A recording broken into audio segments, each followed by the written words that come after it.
to be givers. They learn. They understand. They come in. It's revealed to them that they have the gift of giving. Now, when I'm talking about generous giving, I'm not talking about the gift of giving, because we all should be givers. But what I am telling you, there is a gift of giving. And when a person has the gift to be a giver, that person, man, that's the person you need in the church. You need that person in your life, because when God speaks to them, man, they will do great things to help your life, the kingdom, to make this world better in the name of Jesus. Amen. I was with a brother in the Lord yesterday. He asked me a question of why sometimes people, hate on people that are blessed and prosperous, or preachers that are blessed and prosperous, and why people have such negative things to say about people that God is blessing in that. And I answered a few of it, but the root cause of most of it is just jealousy. And I'm gonna tell you how you know a jealous person that's in your midst.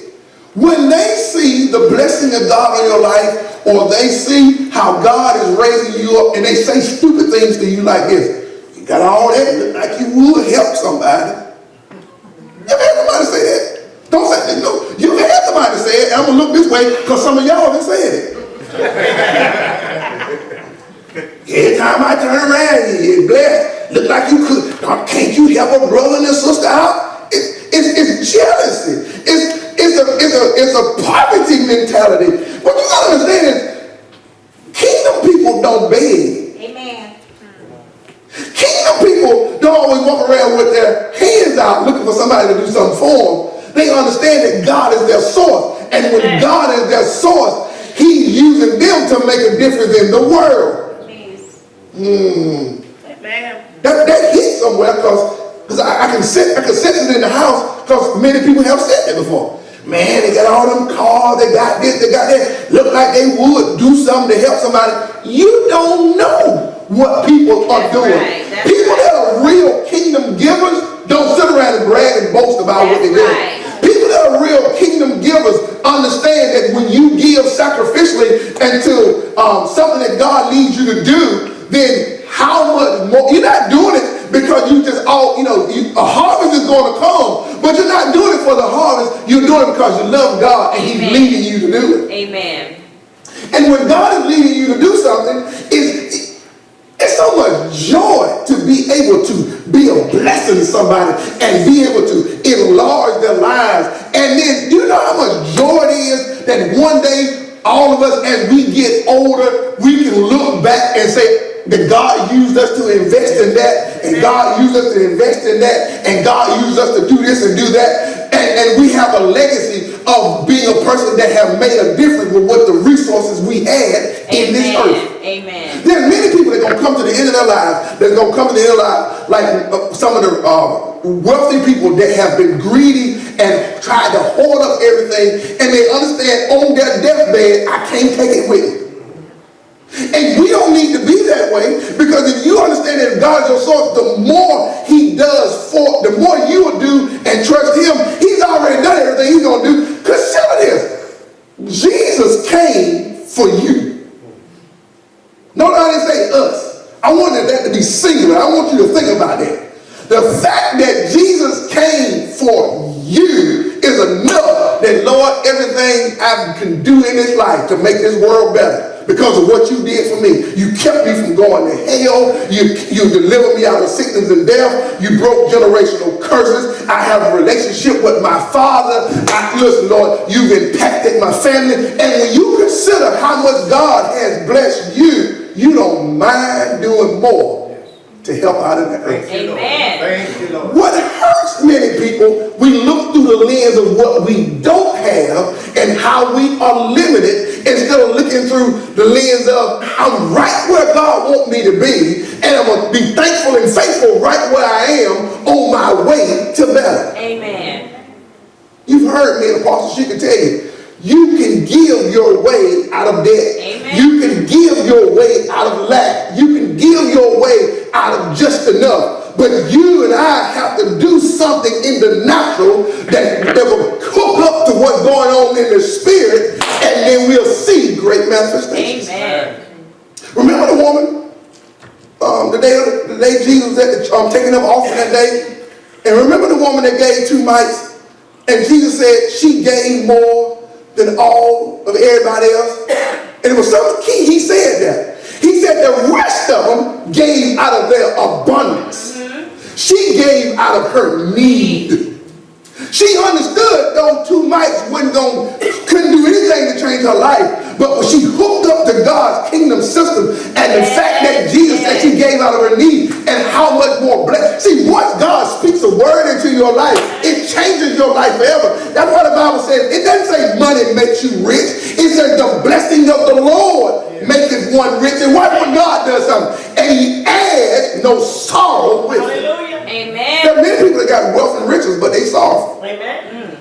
There are many people that got plenty of fine cars and houses and stuff, but they're miserable. Yes. But as God's blessing increases in our lives, and you understand, God doesn't just bless us in one area. He always blesses us spiritually, physically, socially, emotionally, and financially. Anytime he manifests a blessing in your life, it always impacts you in all 5 areas. Yes. I believe that. And the more, better make sure you hear this now, the more he bless you, the more humble you should become. That's right. Because you start to look through, Lord, I thank you. I look back from where you brought me from. I thank you.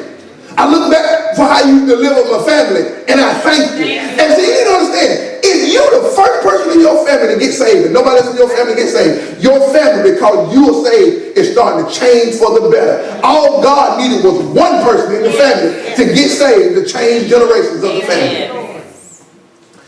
My aunt was telling me a little bit about our family, our generation of our family, and she was saying that, baby, let me tell you a little bit of background on our side of the family. We come from a long line of folk that was drunks and whoremongers. We didn't come from a line of generation of people that were saved and born again. She said, well, when your uncle was one of the first ones in the family to stand up and accept God and become a minister, it changed the generation of the family.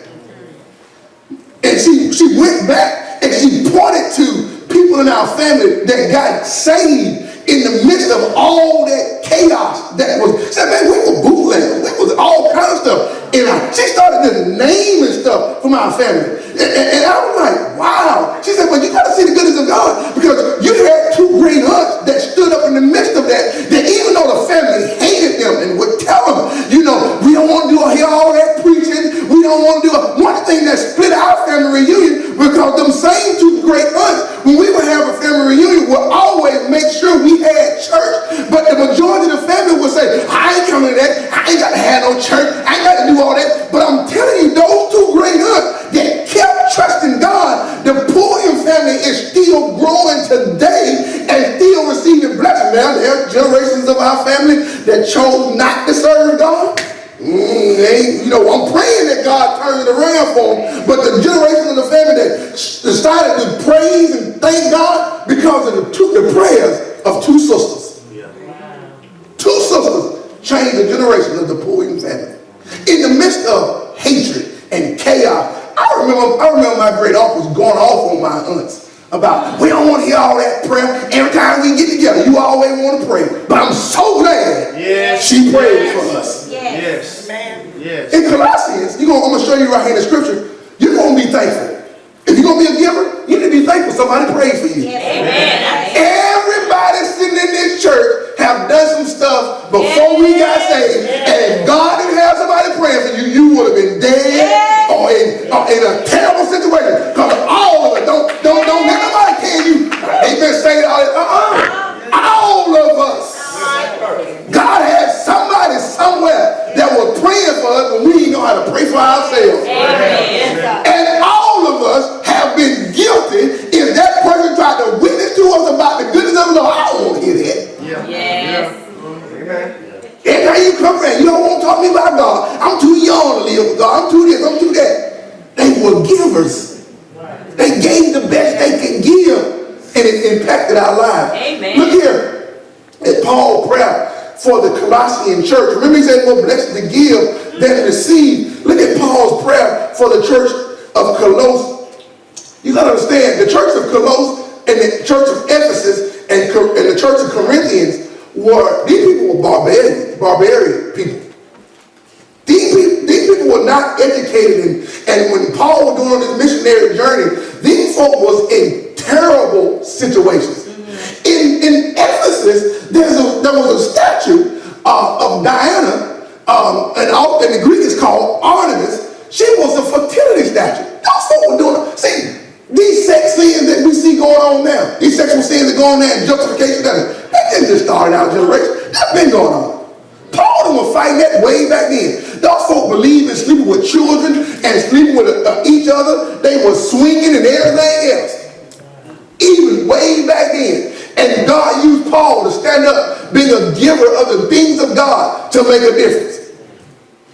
And Paul was praying for this church, and he was praying for them to not only come to the knowledge of truth, but he was praying for them to grow in the kingdom of God. So what we're seeing today, when we see like sin is just running rampant, man, this stuff been going. Ain't nothing new under the sun, as the word of God said. That's right. It's been going on. Listen to what it says in verse number 9. For this cause we also, since the day we heard it,